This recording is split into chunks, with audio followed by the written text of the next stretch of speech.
Assalamualaikum warahmatullahi wabarakatuh. Sebelumnya, perkenalkan nama saya Maulina Salsabella dari Psikologi Islam Lokal 20B.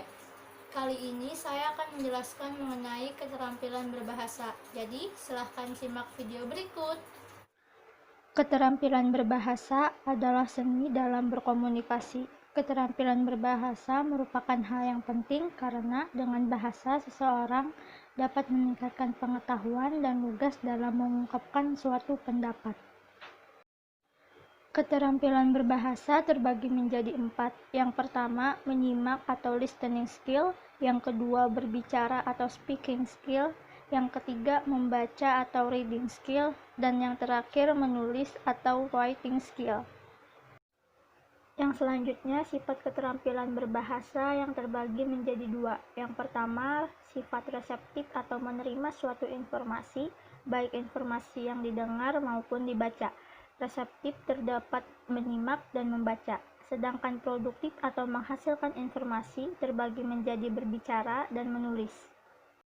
Keterampilan berbahasa yang pertama ialah menyimak, yang mana menyimak terbagi menjadi 2 jenis situasi. Yang pertama, situasi secara interaktif, dan yang kedua, situasi secara non-interaktif. Situasi secara interaktif terjadi dalam percakapan tatap muka dan percakapan di dalam telepon atau yang sejenisnya, yang mana memiliki kesempatan untuk bertanya guna memperoleh penjelasan.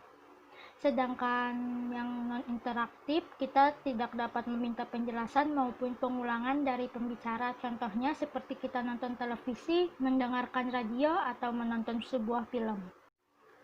Menyimak memiliki 5 tahapan. Yang pertama, mendengarkan. Yang kedua, memahami informasi yang kita dapat. Yang ketiga, menafsirkan informasi tersebut. Yang keempat, mengevaluasi. Dan yang kelima, menanggapi. Selanjutnya, keterampilan berbahasa yang kedua yaitu berbicara. Berbicara memiliki 3 jenis situasi. Yang pertama, situasi interaktif, sama seperti situasi interaktif yang ada di menyimak, yang mana dilakukan secara tatap muka dan seperti berbicara dalam telepon. Yang kedua, jenis semi interaktif, seperti berpidato di hadapan umum dan kampanye. Sedangkan yang ketiga, yaitu situasi non-interaktif, dilakukan secara satu arah dan tidak melalui tatap muka langsung, seperti berpidato melalui radio atau televisi, pidato kenegaraan yang disampaikan melalui siaran televisi atau radio. Dalam berbicara memiliki 3 aspek. Yang pertama, isi pembicaraan.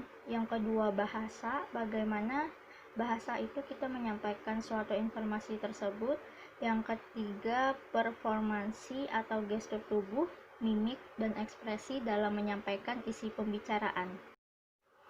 Keterampilan berbahasa yang ketiga yaitu membaca, yang mana membaca terbagi menjadi 2, membaca permulaan dan membaca lanjutan. Membaca permulaan, kemampuan melek huruf, yakni kemampuan mengenali lambang-lambang tulis dan dapat membunyikannya dengan benar. Biasanya membaca permulaan ini seperti anak TK atau anak PAUD yang baru belajar membaca. Sedangkan membaca lanjutan, kemampuan melek wacana, artinya pembaca bukan hanya sekedar mengenali lambang tulis, bisa membunyikan dengan lancar, melainkan juga dapat memetik isi atau makna dari bacaan tersebut. Keterampilan berbahasa yang terakhir yaitu menulis. Menulis bukanlah sekedar hanya menyalin kata-kata dan kalimat, melainkan menuangkan dan mengembangkan pikiran, gagasan, ide dalam suatu struktur tulisan yang teratur, logis, sistematis, sehingga mudah ditangkap oleh pembacanya. Menulis terbagi menjadi 2, yaitu menulis permulaan dan menulis lanjutan. Menulis permulaan, penulis tidak menuangkan ide atau gagasan, melainkan hanya sekadar melukis atau menyalin gambar atau lambang bunyi bahasa ke dalam wujud lambang-lambang tertulis. Biasanya ini terjadi saat anak-anak yang baru belajar menulis pada saat taman kanak-kanak. Yang kedua, menulis lanjutan. Kegiatan menulis yang sesungguhnya merupakan aktivitas curah ide, curah gagasan yang dinyatakan secara tertulis melalui bahasa tulis. Sekian penjelasan dari saya. Terima kasih sudah menyimak videonya dari awal sampai akhir. Semoga bermanfaat. Wassalamualaikum warahmatullahi wabarakatuh.